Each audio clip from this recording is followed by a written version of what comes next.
Hey there you guys, welcome back. Today we're going to do an unboxing and I'm going to show you some features of this cool grow light by Jandcase. And this particular model is the JC1000 LED grow light. It's a full spectrum grow light. It's 120 watts of power, I believe. It says here on the box, 14,200 lumens, so it's a pretty bright light. Yeah, it's 120 watts and it comes with a remote. That's kind of cool. So let's get to it. Let's get to unboxing this and we'll set it up.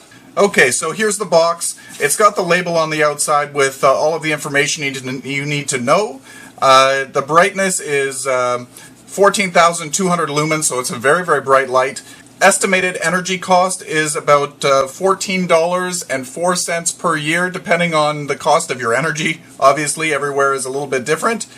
So it's not very expensive to run.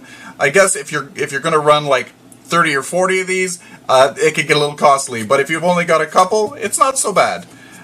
So then it also comes with a remote, and on the remote you can do, well, on and off features, as well as timers. You can also dim it, and the dimming comes in 20% increments, so 20, 40, 60, 80, and 100%.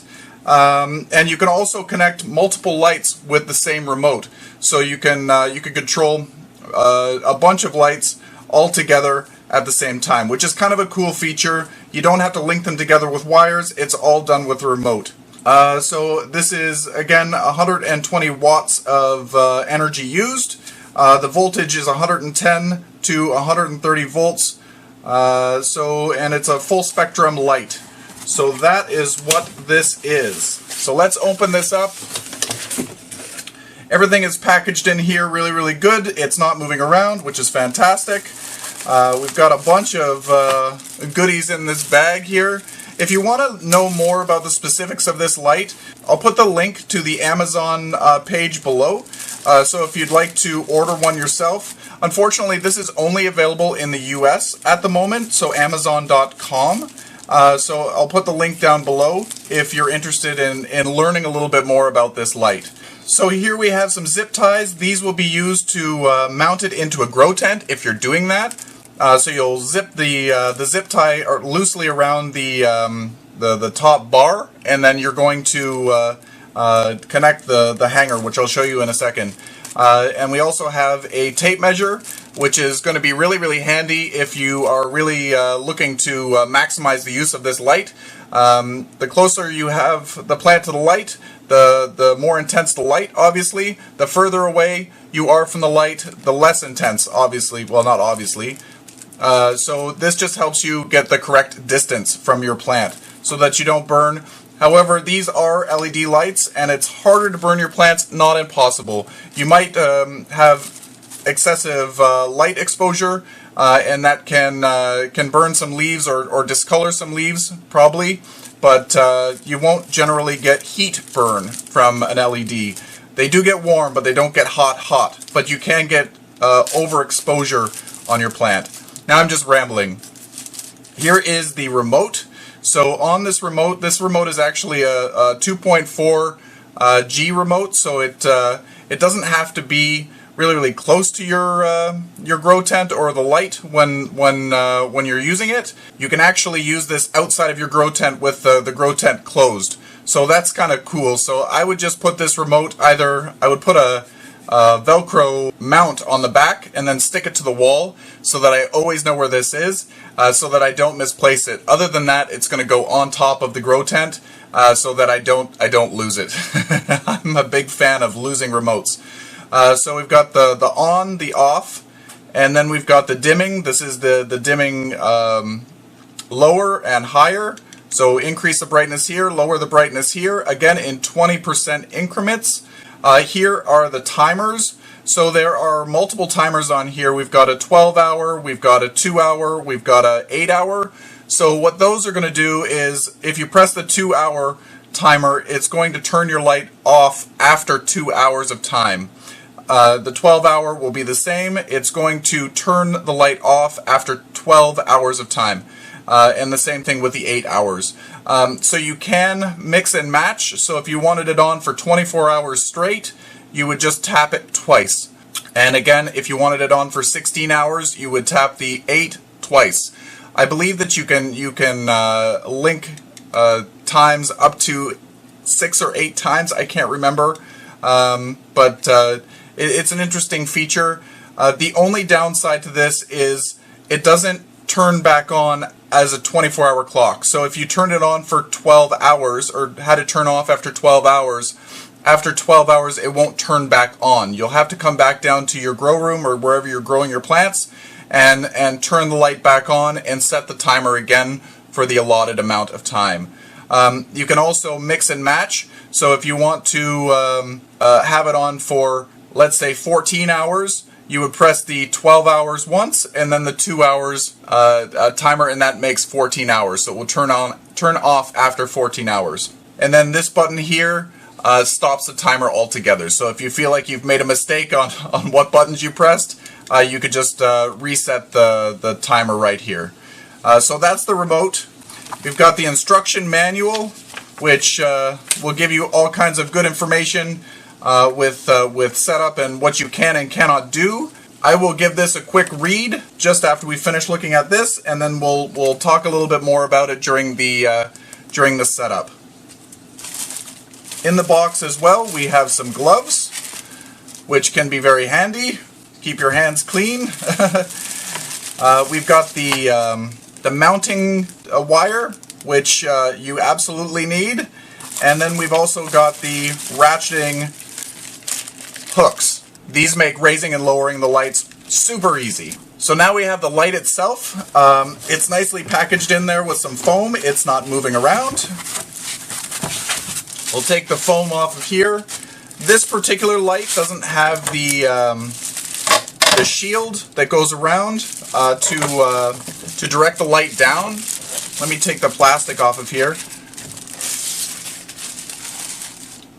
All right. So this is a full spectrum light. We do have some IR lights in here, infrared lights. These are the dim ones right along here, and then right along here. And this light here, I believe that there's 368 LEDs on this particular panel. Don't quote me, I could be wrong. I'm not going and counting them all. I too went to Amazon just to double check. So yeah. So another thing that is different about this one is it doesn't have the dimming feature or the power button on the outside of the unit. Everything is done via the remote. I personally am a lazy grower, and I don't come down to my grow room every day.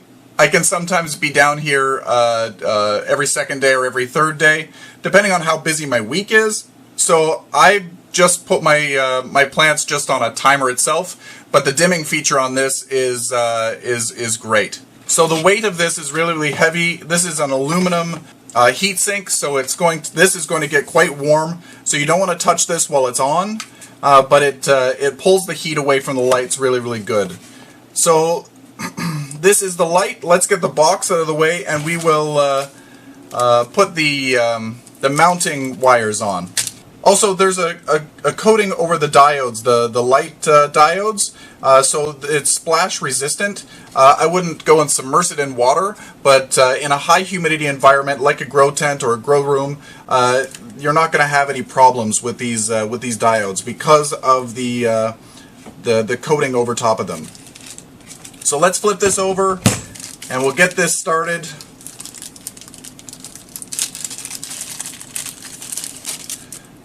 So these little holes here are for the hangers. So we're just going to connect the little loopy things in here. I'm going the wrong way. I finally got it. So just push it in, slide it through. There we go. First one is done. Next one is this one.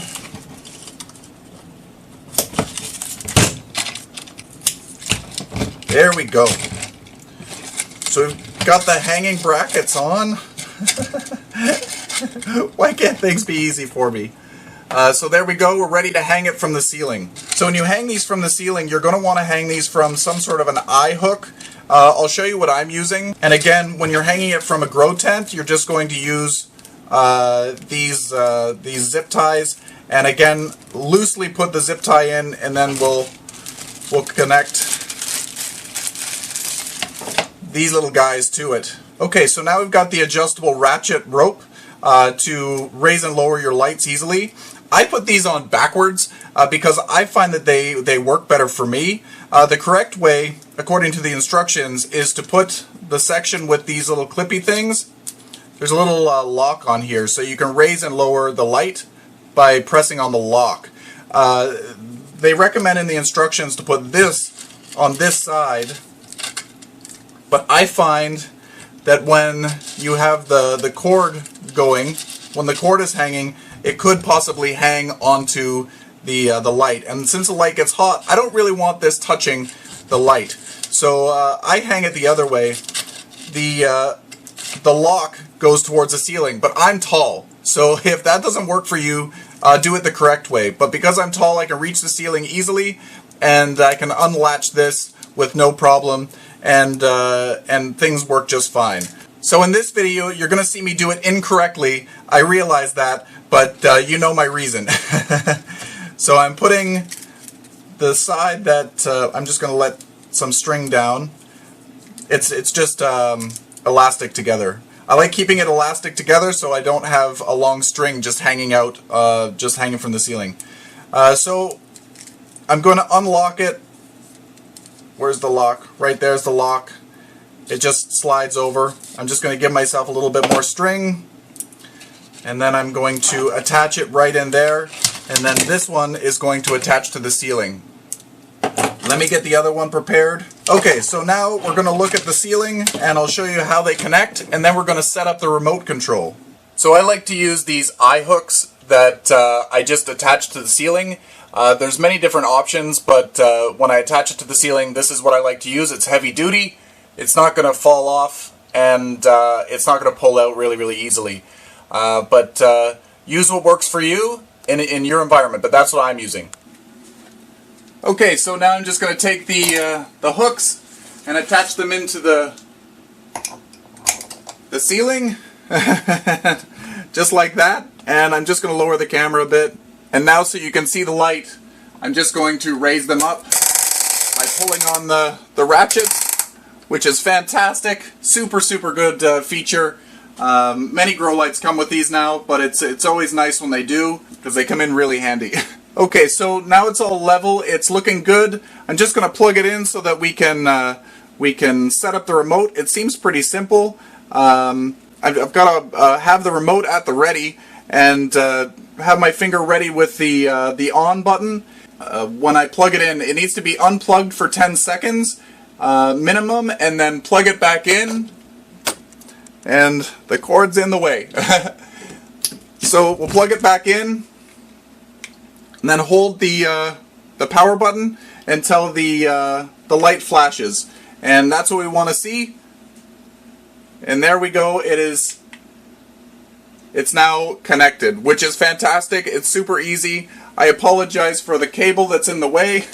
Par for the course. So now I can use the remote. It turns on, it turns off. Let's turn it back on, and then we'll do the dimming. So this is dimming down, and it'll go down by 20%. So now we're at 80%, 60%, 40%, 20%. Fantastic. You'll see the lights on here are the full spectrum. We've got the IR lights, which are more dim. These ones, the really, really dim ones, are the IR lights. We've got the full spectrum sunlight looking ones as well. So it gives a really, really wide spectrum, a full spectrum of light, which is fantastic. And then if we want to do any of the timers, you can set it to 12 hours on. If you notice the light blinked, so you know that you pressed it once. And if I wanted to add 2 hours to that, so to make it 14 hours, I would press the 2 and see how it blinked, so you know that it recognized that you did what you did. And then if you want to stop the timer altogether, you can just press the bottom button here on the remote. There we go, and it blinked, so now you know that the timer has been taken away. So that is the light setup. And if you want to connect your remote to other lights that are of this group with the same remote, you can run them all off the same remote. Just follow this procedure backwards, or not backwards. Just do the procedure again on the next light. Unplug it, plug it back in, hold the power button, and it will work. Same functions. And if you want to unlink something, you follow the same procedures by unplugging it for 10 seconds, plugging it back in, and then holding the power off button. If you do that, then it will unlink from the set, so you can have it individual. Anyway, that is the remote functionality. And just for basic information when dealing with your lighting, seedlings, you want the light to be about 24 inches away from the plants. For vegetative state, between 18 and 24 inches away from the plant, from the top of the leaves. And for germinating seeds, you want it between 24 and 30 inches away. And for flowering, you want it between 12 and 18 inches away. That's to maximize the light levels that you're giving your plant. Any further away, and the light really decreases in value. So that's really, really good to know. So that has been the unboxing and features of that grow light. I hope you enjoyed it. If you have any questions about the light, feel free to go to the Amazon page that is in the description below, and you'll find a lot more information there. Hopefully I covered most of it, but there's always going to be something that I miss. So until next time, you guys, happy growing!